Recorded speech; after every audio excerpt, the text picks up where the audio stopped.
What up, world? This is the GoalNet recording live outside of Chicago here.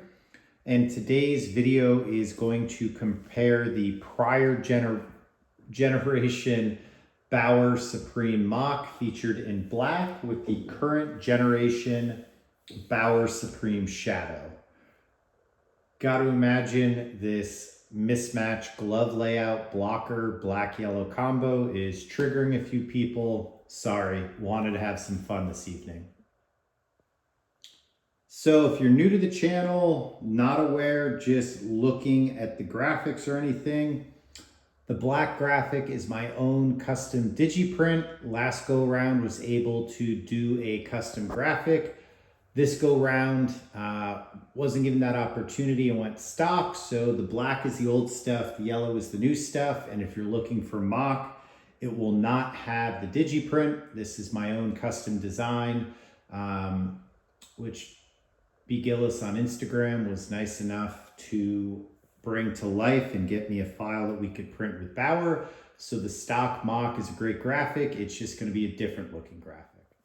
So at a high level, some of this intro might sound pretty similar to the video I did on the pads comparing Mach and Shadow, but Bauer's done a great job. You know, if you look at the NHL right now, it's probably like 40% true, 40% Bauer, and then Vaughn, Bryans, whoever else gobbling up that last little bit of market share, CCM.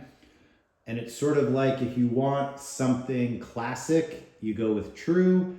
And if you want something high tech, you go with Bauer. And that's how I see the world of the NHL right now. And not to say other products are bad, but generally speaking, I feel like most people are switching to Bauer or to True sort of thing. They seem, at least from what I see, to be the two most popular brands. In that regard, Bauer now has a huge following. And so they have the challenge of innovating without losing goalies along the way. For a while, going from like 1S to 2S to ultrasonic, huge changes each year. Now it's like starting with ultrasonic, I think they got the recipe really close to perfect. And now it's about gentle iteration or taking the goalie feedback of some things that may have seemed like it kicked ass in the lab, but when they actually got it in field testing, or really long use cycles, like people used it for a year, they may have not liked certain features that seemed like a good idea at a time. And that's the stuff that Bauer is trying to fix and refine. Glove section here is going to be super quick. The yellow glove is a Vapor 80, which is a custom only, Vapor 90, which is a custom only option. It's a 90-degree break, kind of like the classic 580 glove. That's why I said Vapor 80 a second ago, my bad. The Mach glove, the black one, is completely stock. So those gloves are going to be different, completely different break angle, different wrist. We're going to skip over that. We're going to mostly focus on the blockers today, and then I'll do a real quick bit on the gloves. So here we are, the blockers. Prior to the Bauer 1S launch, a blocker was kind of a blocker. I'm sure people had favorites. There were some cool designs back in the day, like the Louisville Bionic, where it had player glove fingers. But generally speaking, blockers really didn't change a ton until we got the 1S. And all of a sudden, Bauer made blockers a piece of technology where the puck hit them, the puck went flying into the stands, and it was like, whoa, who knew that you could make the actual rebound off a blocker better? The reason for that is that inside the blocker board, there is a piece of composite material from the third-party company called Curve, which is an engineered material. Pucks hit it and they go flying off. And I think one of the ways you can tell Bauer makes an excellent blocker is that goalies wearing other brands will just wear the Bauer blocker, which prior to Ryan Miller, I think nobody ever wore the mismatch blocker, and like Joey DeCord's doing it, Scott Wedgwood did it last year. Guys are wearing just the Bauer blocker with other gear. So to me, that's a huge indicator that I'm not the only one who sees the great performance of it. The blocker was updated quite a bit this year, so let's dive into, aside from the similarities, they're both going to have roughly the same shape and that wicked curve rebound. All right, so the first thing that was updated, which is pretty easily to see visually, Prior, the finger protection on the Mach was a two-piece, so you had the outer wall here that kind of wrapped around, and then the inner adjustable finger pad. Shadow just took that same real estate and extended it out further, which is going to give you much stronger protection covering your fingers. And then the sidewall here also stiffened, so it is a more rigid and more protected blocker. So they basically took the most rebound friendly blocker in the game and made it a little bit stronger and more protective on the sidewall, which is fantastic. All right, so I'm going to do my best to demonstrate it. This, I can barely move. It is super stiff. Prior generation Mach, it's still probably pretty stiff and maybe the best one in the game at that point in time, but I don't know how well it's showing on camera. It moves quite a bit easier than the Shadow design. The Shadow design just doesn't move as much. The other one billowed a little bit in the middle. This one really doesn't bend. It is a much more rigid design. Second thing that really changed, another favorite feature of mine with Bauer blockers, is this huge pad behind the hand.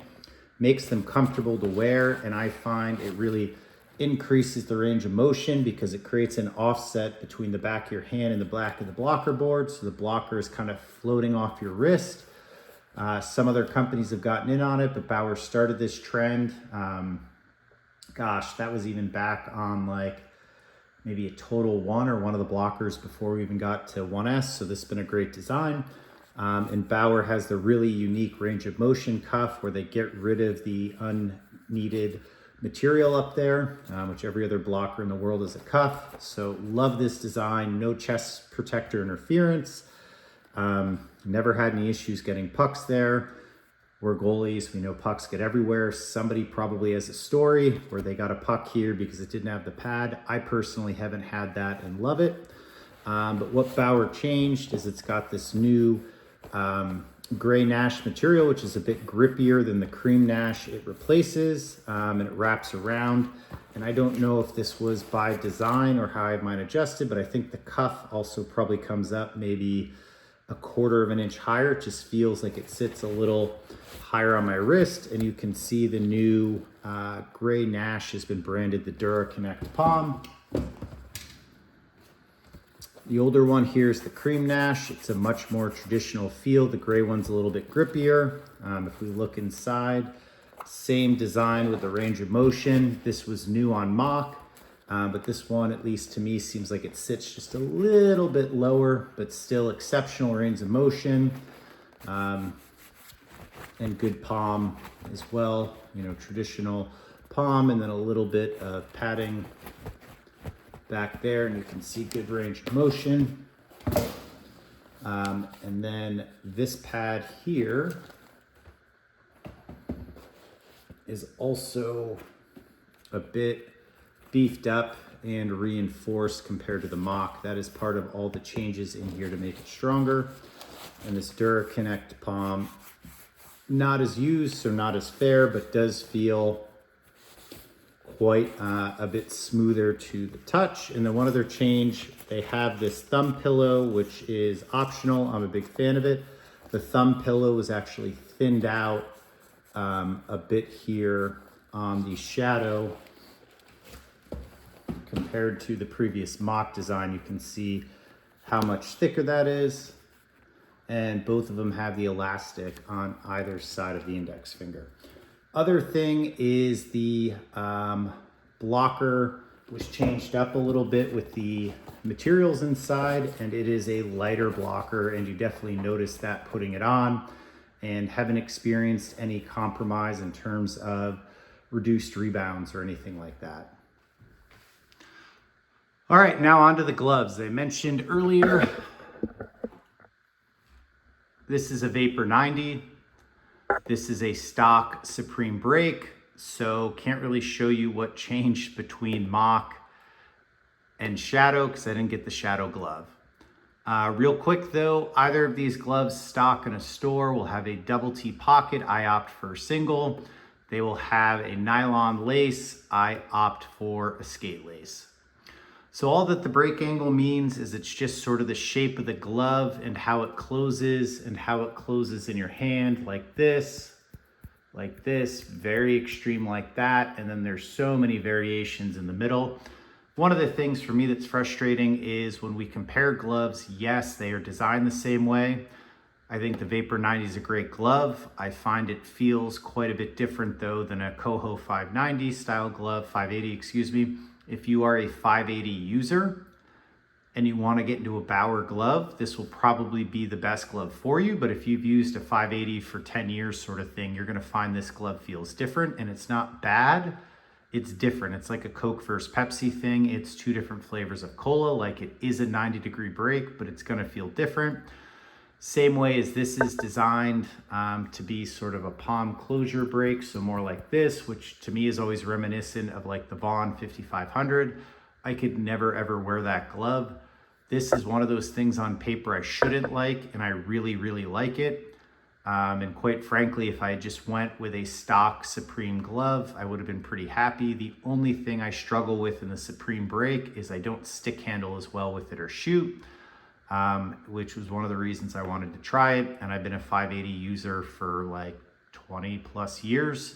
So it's my favorite break. So I was also extremely happy to test out Bauer's iteration. But let's just break down and talk a little bit, aside from the way the gloves close, about what's different. So if you've watched any of my content over the past couple years, you know that I love getting rid of the wrist strap on here. If you go with the Vapor 90, you don't have a choice. It comes with the wrist strap. It's got the cream Nash, and then I have the gray inside. And just to show you how it breaks a little bit. Game ready glove, very nice closure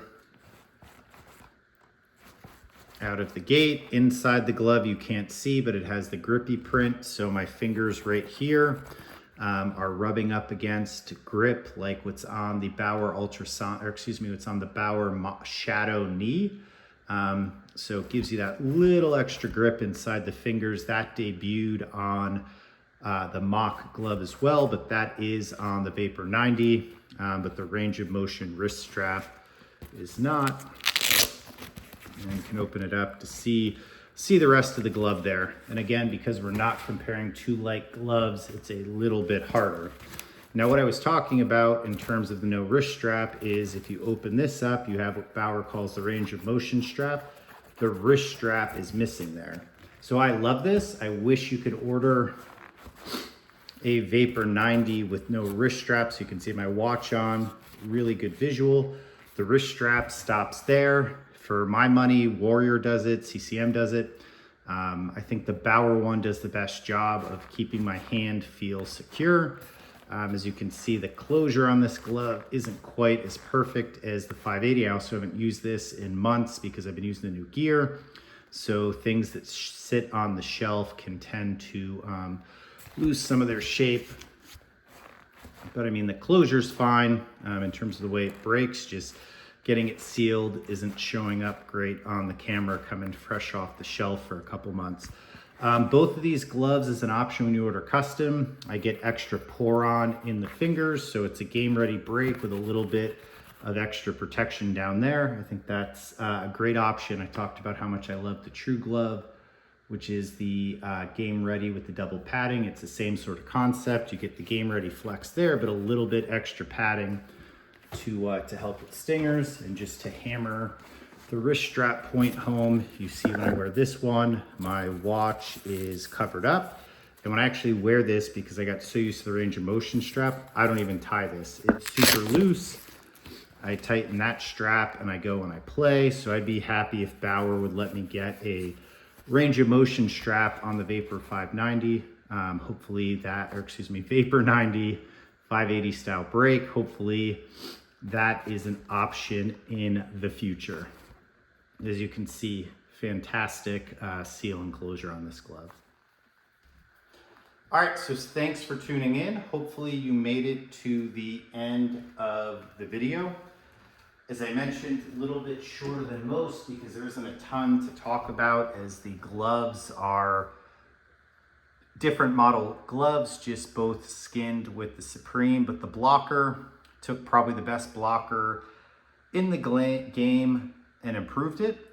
So hopefully I did a good job of explaining that for everybody. The additional of the Defense Cloud wrist protection, the way the wrist is gone, you know, with the great range of motion, and it fits a little bit different. It's thinned out, fits a little bit higher, but it's still good. It's still very Bauer if you're used to wearing Bauer.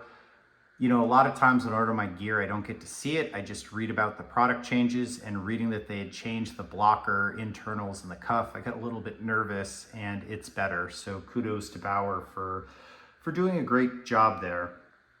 If you have any questions, as always, please throw them down below in the chat and we'll get them answered. And if you're looking to buy any of this gear, please check out the links. I will include my Monkey affiliate link, which really helps grow the channel. Thanks for tuning in. This is the GoalNet signing out.